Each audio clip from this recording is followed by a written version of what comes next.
زبانوں کے حوالے سے جو بڑے مکتبہ فکر ہیں، بڑے اسکول آف تھاٹ ہیں، وہ کون کون سے ہیں، ٹھیک ہے جی، اور ان کی یعنی ان کے رجحانات کیا ہیں، اتجاہات بمانا رجحانات، کہ ان کے رجحانات کیا ہیں، یعنی وہ لوگ اگر کوئی ایک بندے نے اپنا مکتبہ فکر بنایا ہے تو وہ کس وجہ سے بنایا،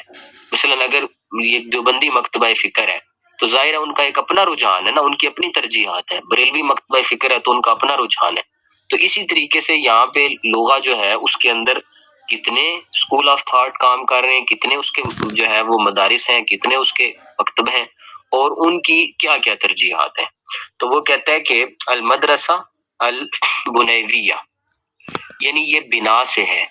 بنیویہ کا مطلب بنا سے، اور یہ جو ہے وہ 20 ویسر کا مدرسہ ہے، یہ 18ویں صدی میں اب یہاں پہ تھوڑا سا مقدمہ بیان کروں گا، پھر میں آپ کو جملہ یہ پڑھاؤں گا کتاب سے، کہ 18ویں صدی کے اندر یہ فن جو ہے یہ آپ کا جو ہے نا، اس سے پہلے یہ فن ضرور تھا، لغہ کے حوالے سے کام تو 2 صدی ہجری سے شروع ہو گیا تھا، اور میں نے جیسے کہ پہلے بھی کہا کہ امام خلیل نے لغات میں کام کیا ہے، انہوں نے ایک ڈکشنری بنائی، کتاب العین لکھی،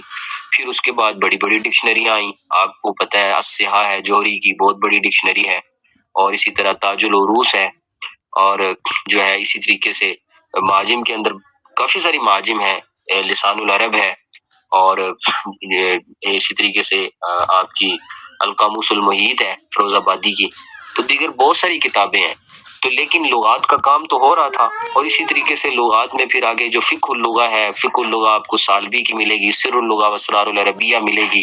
اور اسی طرح احمد فارس شدیاق نے لکھی ہے الصاحبی فی فقہ اللغہ، مطلب بہت سارا کام ہوا تھا۔